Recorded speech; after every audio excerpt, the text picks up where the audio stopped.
지금 한미 해병대 연합훈련 무기한 유예 결정 이 부분에 대해서 일단 어떻게 좀 보고 계십니까?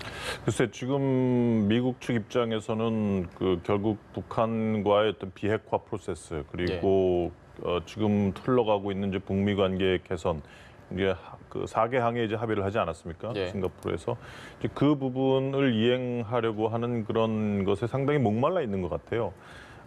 결국 유인책으로서 매우 강하게 지금 북한을 유도하려고 하고 있는데 물론 이제 트럼프의 이러한 그 대북 정책과 어떤 유인책 제공 이런 것은 이제 미국 내에서 상당히 좀 비관적인 의견이 많아요. 스캡티컬하고 상당히 북한 비핵화에서 여전히 회의적이고 아마 트럼프 대통령 입장에서는 지금 구도를 결국은 이제 국내 정치적으로 상당히 이용을 하려고 하고 있는 것 같고. 상당히 신속하게 비핵화에 대한 어떤 뭔가 성과를 좀 걷어내려는 그러한 입장인 것 같아요. 올해 말에 일단 중간 선거를 앞두고 있기 때문에 그래서 아마 지금 물론 이제 폼페이오 장관하고 북한 카운터파트하고 이제 실무 협상을 이제 시작을 할 것이고, 근데 이게 계속 어떤 이유인지 상당히 더디고 있단 말이죠. 그러니까 북한 입장에서도 뭐 중국 방문도 갔다 오고 그러면서 뭔가 이제 미중 간에 자기 이익을 좀 극대화하려는 전략을 짜고 있는 것 같고 또 한편으로는 뭐 미국이나 북한이나 협상 팀이 아직 마련이 안 돼서 그런 거다 뭐 이런 얘기도 있는데 어쨌든 지금 성과를 매우 내려고 하고 있는 이제 트럼프 입장에서는 결국은 북한에게 계속해서 유인책을 던져주고 있는 거죠. 그러면서 결국 빨리 협상팀에 나와라, 실무 협상에 나와라. 그래서 신속하게 비핵화를 이루려고 하는 것인데 글쎄 뭐 이러한 유인책이 성과를 거둘지는 일단 뭐 실무 협상에서 어떤 결과가 조속히 나오는지 그걸 좀 두고 봐야 될 것 같아요. 알겠습니다. 그러니까 비핵화 협상을 위해서 유인책으로 지금 훈련을 중지한다는 말씀이셨는데 지금 잠깐 이야기를 했지만 트럼프 대통령이 계속 비용 문제를 이야기를 많이 하거든요. 이게 국내 정치용이라고 봐야 될까요? 아니면 근데 우리가 좀 더 그 이전 상황을 보면 트럼프 대통령은 이 선거 당시부터 계속 동맹의 비용 문제를 얘기해 왔거든요. 따라서 상당한 부분이 예를 들어서 이번에 한미 해병대 연합훈련 중지한다는 걸 얘기하면서도 한국이 결국 돈을 내지 않을 거다. 우리가 다 해야 되는데 이건 미친 짓이다라고 얘기했단 말이죠. 사실 그래서 이것을 과연 북한에 대한 유인책으로만 우리가 해석을 해야 될 것인가 아니면은 트럼프 대통령이 갖고 있는 독특한 동맹에 대한 관점, 결국 비용 문제를 누가 부담을 하느냐.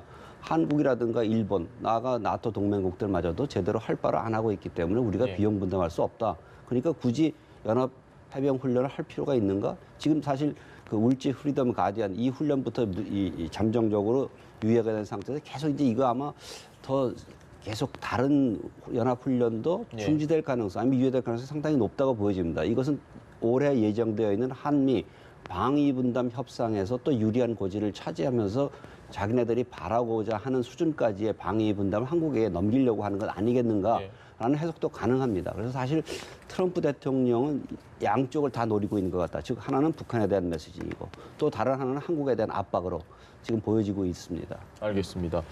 이 해병대 연합훈련 잠정 중단을 사실 미국 혼자 하는 건 아니지 않습니까? 훈련이라는 건 우리와 같이 하는 건데 미국이 일방적으로 우리와는 논의 없이 발표를 한 것 같다 지금 이런 분위기라서 이건 좀 우려스러운 부분인데요. 어떻게 보십니까? 근데 지금까지 보면 물론 이제 한미 간에 계속해서 긴밀하게 소통과 조율은 이루어지고 있습니다. 제가 보기에는 아마 한미연합훈련 중단 그리고 이번에 해병훈련 중단 이런 것이 이제 미국의 결정 이후에 이제 한미 간에 계속해서 얘기가 이제 소통이 되고 있고 통지가 오고 있는데 문제는 뭐냐면 지금 트럼프 정부가 계속 얘기했던 것이 일단 북미 간의 관계가 시작이 되면서 한국은 좀 빠져라였거든요.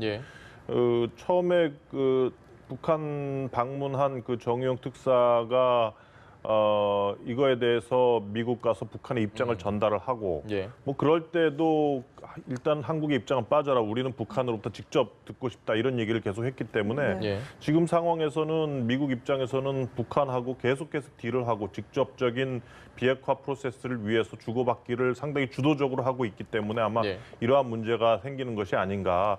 근데 그럼에도 불구하고 이 한미동맹 문제는 동맹 차원에서 이루어져야 된다는 것이 계속해서 공식적으로 한국에서 그렇고 미국에서 나온 얘기들이기 때문에 이게 북미 간의 비핵화 협상 속에서 미국이 한국하고 이 동맹 문제 관련해서 아무런 사전 협의를 안 하고 이러한 결정을 한다는 것은 솔직히 좀 뭐 한국 입장에서는 트럼프 대통령이 가지고 있는 동맹에 대한 어떤 그 인식 문제라든지 어떤 비전 문제라든지 예. 여기에 대해서 상당히 좀 우려할 수밖에 없는 상황이죠. 알겠습니다. 네, 역시 비슷한 질문인데 이 한미 동맹에 대한 우려는 좀 어떻게 보시는지? 올해가 상당히 좀 힘든 해가 될 수 있고 동맹의 견고함을 테스트하는 그런 한 해가 될 것 같다는 생각이 듭니다. 지금 아까 말씀드렸듯이 동맹을 바라보는 관점이 과거의 전통적인 미국의 관점과 전혀 다른 대통령이 지금 현재 미국에 있고 따라서 올해 같은 경우는 지금 방위 분담 협상 문제가 걸려 있고 예. 두 번째는 사실 지금 뭐 논의되고 있지만은 밖으로 공개되지 않은 것이 전시 작전 통제권의 환수의 시기의 문제와 앞으로의 그 지휘책을 어떻게 바꿀 것인가. 사실 어떻게 보면 동맹의 근본적인 변환에 지금 모멘텀에 들어갔다고 보여집니다. 따라서 올해가 굉장히 이 과정을 잘못 관리하게 된 동맹이 굉장히 급격히 변화할 수밖에 없는 상황으로 간다라는 차원에서 볼 때 아마 정부도 굉장히 좀 충격에 좀 쌓여 있지 않을까 생각이 듭니다. 사실 6월 12일 트럼프 대통령이 기자회견에서 그냥 일방적으로 얘기했죠. 올해 UFG 유예한다, 워게임 유예한다 이런 식으로 얘기하니까 작년의 입장은 전혀 다른 거였거든요. 작년에 미국의 입장은 뭐였냐면 아니 북한이 비핵화의 행동을 안 하고 있는데 왜 우리가 군사훈련을 갖다 중지해야 되느냐. 안 된다. 예. 오히려 한국에 대해서 압박을 했던 입장에서 지금 180도로 바뀌었다는 거죠. 그러니까 정부도 어리둥절한 상태이고 그러나 아마 지금부터 아마 한미 간의 긴밀한 공조와 협의가 있을 거라고 생각이 됩니다. 다음 주에는 이제 매티스 국방장관이 서울에 와서 아마 그 주한미군 마지막 남은 부대의 평택 이전 이거에서 참관할 것으로 지금 예상되고 있기 때문에 그런 그 계기를 통해서 한미 간의 협의와 공조가 좀 더 긴밀해질 수 있을 거라고 좀 기대를 해봅니다. 알겠습니다. 지금 미국의 입장을 보면 사실은 자국, 그러니까 미국 자국에 대한 위협만 제거가 좀 된다면 북한과 아주 열띤 논의를 벌일 수 있다라는 분위기인데 사실 우리나라 입장에서는 우리를 향한 위협은 그게 뭐 개선되는 것 같지는 않습니다. 현재 상황으로서. 근데 미국이 계속해서 이렇게 훈련 같은 건 유예하고 축소하고 이런 방향으로 가면 우리 입장에서는 부원장님 말씀대로 정말 좀 진퇴양난에 빠질 수 있는 게 아닌가 이런 우려도 되는데 어떻게 보십니까? 글쎄, 근데 이게 한미연합훈련뿐만이 아니라 트럼프가 가지고 있는 북한 비핵화에 대한 어떤 범주라든지 예. 개념도 지금 상당히 모호해지기 시작을 해요. 그 북한하고 비핵화하기 전에는 북한 비핵화의 대상이 뭐냐 그러면 장거리 미사일과 북한 핵이라고 분명히 미국 내에서는 언급이 나왔고 예. 여전히 폼페이오 장관도 북한 비핵화의 목표는 CVID, 예. 그러니까 북한 핵을 완전하고 검증 가능하고 되돌릴 수 없게 핵폐기를 하는 게 목적이지 않습니까? 근데 지금 나오는 것은 결국은 ICBM하고 핵탄두 쪽에 일단은 상당히 무게중심을 두고 있는 것 같고 예. 당시 이제 싱가포르 정상회담 이후에 기자회견을 할 때 그 내용을 보면 트럼프 대통령이 북한 핵폐기에 대해서 개념이 왔다 갔다 하고 있어요. 지금 보면. 예. 그러니까 뭐 CVID 2020년으로 완전하게 달성하겠다고 이전에 했는데 정상회담 끝나고는 그 CVID 완전하게 다 핵폐기하는 건 현실적으로 불가능하지 않느냐. 그러니까 뭐 2020년까지 어느 정도의 중대한 진전, 뭐 한 20% 정도면 되지 않느냐 이런 얘기를 자꾸 하고 있기 때문에 결국 한국뿐만이 아니라 일본 입장에서도 그러면 동맹국들의 안보는 뭐냐? 미국은 결국은 미국의 안보만 중요시하고 동맹국들의 안보는 별로 생각하지 않는 것이냐? 이러한 우려가 당연히 나올 수 있거든요. 예. 그래서 한미연합훈련 차원에서 뭐 지금 말씀하신 한미연합훈련을 이렇게 중단하고 한국하고 의논도 안 하고 중단한다는 것 자체도 상당히 기분 나쁜 일이지만 예.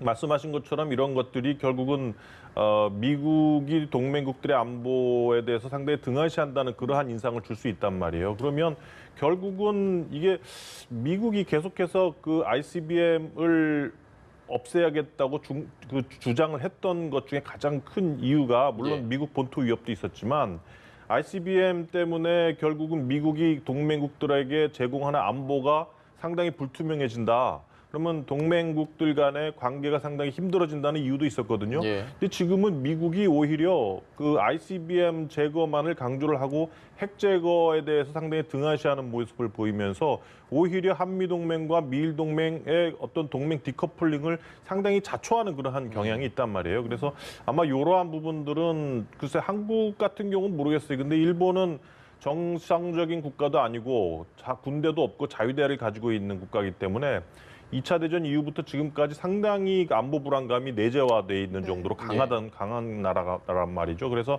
이런 일본 같은 국가들은 만약 미국으로부터 제공되는 안보가 상당히 줄어든다, 불안전해진다 이러한 느낌을 받으면 아마 자체적으로 뭔가 새로운 대책을 강구할 수 있는 나라다. 충분히 그러한 나라다. 그러한 우려가 있는 거죠. 알겠습니다. 사실 CVID, 이 완전한 비핵화는 시청자분들도 다 알 만큼 그렇죠. 아주 보편적인 용어가 됐는데 트럼프 대통령이 전면적인 비핵화라는 용어를 처음 쓸 때만 해도 뭐 크게 다르지 않을 거다라는 분위기가 있었는데 이걸 다시 썼단 말이죠. 그렇죠. CVID를 모르는 사람이 아닌데 전면적 비핵화라는 용어를 쓴 거 어떤 의미가 있다고 보십니까? 글쎄 이제 CVID라는 것이 북한으로서는 받아들이기 힘든 용어다라는 차원에서 볼 적에 좀 외교적인 수사로 바꾸어서 컴플리트란 말을 썼다가 이제 토탈이라는 말로 바꿨죠. 전면적인 완전 그런 거로 바꿨기 때문에 저는 내용상에서 그렇게 큰 변화는 없다라고 생각되어집니다. 왜냐하면 그 주말을 거쳐서 볼튼 보좌관이 뉴스 인터뷰에서 얘기했듯이 자기들 CVID가 그대로 목표로 남아 있다. 그것도 역시 이제 그 폼페이오 국무장관도 거기에 다시 똑같은 발언을 했고요. 아까 이제 김현욱 교수께서 얘기했지만은 볼튼 보좌관 생물무기, 화학무기, 미사일 다 포함을 시켜서 완전한 거로 가야 된다는 것과 타임 테이블도 이미 정해져 놨죠. 2년 6개월 시간을 갖고 가겠다. 그러니까 이게 굉장히 미국으로 보면 투레벨 게임을 하고 있다고 보여집니다. 즉 대통령 차원에서 약간 크게 덕담 수준에서 북한을 이제 끌어안는 듯한 약간 여유를 주는 듯 하면서도 실제 실무 차원에서 굉장히 북한을 압박하면서 나가는 그러한 그 전술을 쓰고 있다고 생각되어지고요. 우리가 지금 폼페이오 국무장관의 뭐 방북이 될지 아니면 제3국에서 북한과 만날지 이건 모르겠습니다만 지금 아마 폼페이오 국무장관의 방북이 미루어지고 있는 것은 사실상 지금 실무 간에 뭔가 비밀 접촉이 이루어지고 있다라고 보여집니다. 그래서 어느 정도 대충의 그림이 그려진 상태에서 마지막 점을 찍기 위해서 폼페이오 장관이 갈 가능성이 높다고 보여집니다. 그래서 우리가 이 실무 왜 폼페이오 장관과 북한 측의 그 대상과 회담이 없냐에 대해서 너무 걱정할 필요는 없는 것 같습니다. 좀 더 확실한 비핵화의 로드맵을 만들기 위해서 시간이 필요할 거라 생각하기 때문에 지금 그 과정에 있는 것 아닌가라는 생각이 듭니다. 지금 과연 성김 대사가 과연 그 필리핀으로 다시 복귀했는지 안 복귀했는지 이것들이 확인이 안 된 상황이거든요. 지금 아마 그 실무팀이 계속 협상을 하고 있다라고 저는 그렇게 추정을 해봅니다. 그렇다면 우리가 그렇게 나쁘게 볼 필요는 없는데 이러한 과정 속에서 미국이 너무 선제적으로 앞으로 북한에 대해서 쓸 수 있는 카드를 지금 버리고 있는 건 아니냐라는 우려가 지금 제기되고 있기 때문에 우리가 걱정을 하는 것이고 또 하나 다른 하나는 동맹의 변환이 너무 현실보다는 앞서가고 있다는 거죠. 뭐 그리고 또한 이제 또 하나 문제 얘기하면 아까도 말씀드렸지만 동맹을 너무 돈의 관점에서만 바라보고 있다.